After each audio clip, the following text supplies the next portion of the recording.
हुतात्मा बाबूगेनू सईद यांच्या बलिदानाचा इतिहास पोवाड्याच्या माध्यमातून घराघरात पोहोचवणे ही त्यांना खरी आदरांजली आहे. म्हाळुंगे पडवळ येथील सभा मंडपात झालेला हा कार्यक्रम निश्चितच प्रेरणादायी ठरला असेल. शाहीर ठकसेन शिंदे आणि त्यांच्या साथीदारांनी आपल्या बुलंद आवाजात बाबूगेनूंचा पराक्रम मांडला. ही कौतुकास्पद बाब आहे. परदेशी कापडाच्या ट्रक समोर छातीचा कोट करून उभे राहणारे आणि वंदे मातरमच्या जयघोषात बलिदान देणारे बाबूगेनू हे केवळ आंबेगावचेच नव्हे तर अवघ्या देशाचे स्वाभिमान आहे. वंदे मातरमचा जयघोष आणि शाहिरी बाणा म्हाळुंगे पडवळमध्ये रंगला. हुतात्मा बाबूगेनूंचा पोवाडा. स्वातंत्र्य लढ्यात परदेशी मालाच्या ट्रक समोर छातीचा कोट करून बलिदान देणारे आंबेगावचे सुपुत्र हुतात्मा बाबूगेनू सईद यांचा पराक्रम आज शाहिरी आवाजात घुमला. म्हाळुंगे पडवळ येथील हुतात्मा बाबूगेनू सभा मंडपात शाहीर ठकसेन शिंदे आणि पार्टी यांच्या वतीने बाबूगेनूंच्या जीवन कार्यावर आधारित पोवाड्याचा शानदार कार्यक्रम संपन्न झाला.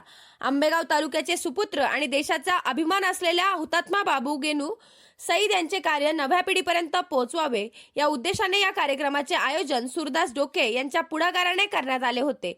शाहीर ठकसेन शिंदे यांनी आपल्या डफावर थाप मारताच गरजा महाराष्ट्र माझा आणि बाबूगेनूंच्या बलिदानाचा इतिहास जिवंत झाला.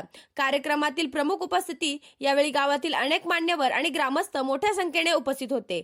यात प्रामुख्याने श्री सूरदास तुकाराम डोके, श्रीमती अलका दत्तात्रय पडवळ, अजय दिनकरराव आवटे, सुनील वाळुंज, अरुण चासकर, परशुराम पडवळ, किसन सईद, श्रीहरी पडवळ, मुकुंद बारवे, सुनील बेळे, प्रतीक डोके, मारुती सईद, एकनाथ आंबटकर, किशोर डोके, नवनाथ डोके, अशोक डोके, काशीनाथ शिंदे, याबुक भाई इनामदार, रमेश बनकर, प्रदीप डोके, बाबाजी चासकर, गणपत पडवळ, संजय घोडेकर, संदीप बनकर, हुतात्मा बाबूगेनू यांनी 12 डिसेंबर 1930 रोजी मुंबईत स्वदेशीच्या रक्षणासाठी बलिदान दिले होते. त्यांच्या याच यागाची गाथा पोवाड्याच्या माध्यमातून मांडताना शाहिरांनी उपस्थितांच्या अंगावर शहारे आणले.